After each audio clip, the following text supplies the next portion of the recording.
আল্লাহ তাআলার এই খাস নামটি 7 বার পড়বেন, ইনশাআল্লাহুল আজিজ মনের সকল আশা আল্লাহ তাআলা পূরণ করবে। ভালো করে একটু বোঝেন।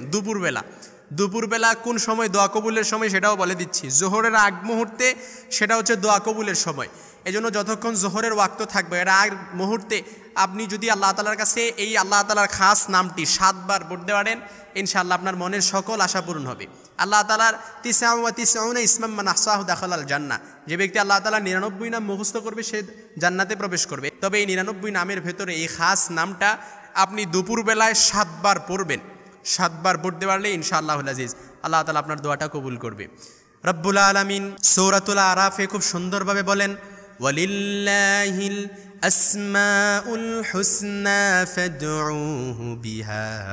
আল্লাহ বলেন, বান্দা আমার কিছু সুন্দর নাম রয়েছে, তোমরা সেই সুন্দর নাম আমাকে ডাকো, আমি তোমাদের আশা পূরণ করব। ফাদউহু বিহা। আবার রব্বুল আলামিন অপর আয়াতে বলেছেন, উদউনি আস্তাজিব লাকুম। বান্দা যদি আমাকে ডাকতে পারো, যদি ডাকার মতো ডাকতে পারো, চাওয়ার মতো চাইতে পারো, আস্তাজিব লাকুম, আমি তোমাদের চাওয়া পূরণ করে দিব। সুবহানাল্লাহ। বাড়িতে যায় বললেন, ডিপ্রেশনে আছেন, হতাশ আছেন, ফ্রাস্ট্রেশনে ভুগতেছেন, অনেক দিন ধরে দোয়া করতেছেন, হুজুর দোয়া করছে, হুজুর মসজিদে বলছে ইমাম সাহেব হুজুর যে সবসময় দোয়াটা পড়বেন, আল্লাহ তাআলা কবুল করে নিবে, কিন্তু আপনি দোয়া করছেন, দোয়া কবুল হয় না। আপনি আল্লাহ তাআলার কাছে চান, চাওয়াটাও কবুল হয় না। এজন্য কিছু কিছু সময় আছে, ওই সময় যদি বান্দা আল্লাহর কাছে চাইতে পারে, আল্লাহ তাআলা বান্দাকে ফিরিয়ে দেয় না। জাস্ট দুপুরবেলা জোহরের আগ মুহূর্তের সময়। আমি আবারও বলছি কিভাবে আমলটা করবেন, আমি খুব সুন্দরভাবে আপনাদেরকে বুঝাই দিচ্ছি, জাস্ট আমার দিকে একটু অ্যাটাচমেন্ট বাড়ান। জোহরের আগ মুহূর্তে, যখন জোহরের আগ মুহূর্তে হাদিসে এসেছে জোহরের আগ মুহূর্ত, এটা হচ্ছে কি দোয়া কবুলের সময়। ক্বাবলা জোহর, জোহরের আগ মুহূর্ত একবারে জোহর নিকটবর্তী সময়, ওই সময়টা হচ্ছে দোয়া কবুলের সময়। ওই সময় আল্লাহ তাআলা এই খাস নামটি 7 বার পড়বেন, ইনশাআল্লাহুল আজিজ আল্লাহ তাআলা আপনার মনের সব নেক আশাগুলো পূরণ করে দিবে। হারাম বাদে যত হালাল আশাগুলো আছে আল্লাহ তাআলা কবুল করে নেবেন, আল্লাহ তাআলা আপনার পূরণ করে নেবে। আল্লাহ তাআলাই বলেছেন, ওয়ালিল্লাহিল আসমাউল হুসনা ফাদউহু বিহা।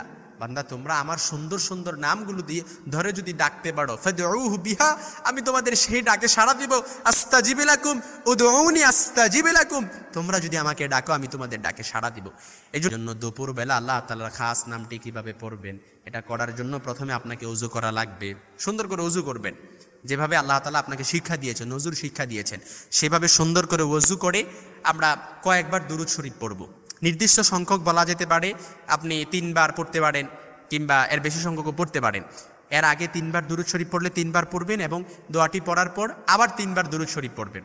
কারণ যেই মুনাজাতের মধ্যে রাসূল সাল্লাল্লাহু আলাইহি সাল্লামের প্রতি দুরূদ পড়া হয় না, ওই মুনাজাতটা আল্লাহ তাআলা কখনো কবুল করে না। এজন্য তখনই কোনো মুনাজাত করবেন, আল্লাহ তাআলার কাছে এই মুনাজাতের আগে রাসূল সাল্লাল্লাহু আলাইহি সাল্লামের প্রতি দুরূদ পড়বেন।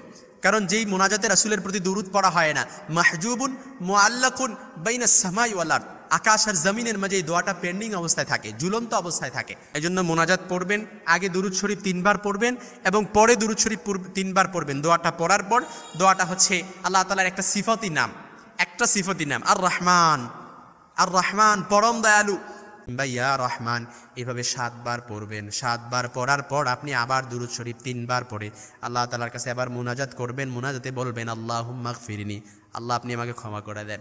আল্লাহুম্মা রযুকনি, আয় আল্লাহ আপনি আমাকে রিজিকের ব্যবস্থা করে দেন। আল্লাহুম্মা হদিনি, আয় আল্লাহ আপনি আমাকে হেদায়েতের ব্যবস্থা করে দেন। আল্লাহুম্মা আফিনি, আয় আল্লাহ আপনি আমাকে সুস্থতার নেয়ামত দান করেন। এমনিভাবে যখনই আল্লাহ তাআলার কাছে বললেন, আরবিতে না পারলে বাংলায় বলেন, আল্লাহ আপনি আমার রিজিকের ব্যবস্থা করে দেন, ব্যবস্থা হয়ে যাবে। আল্লাহ মনের আশা পূরণ করে দেন, মনের আশা পূরণ হয়ে যাবে।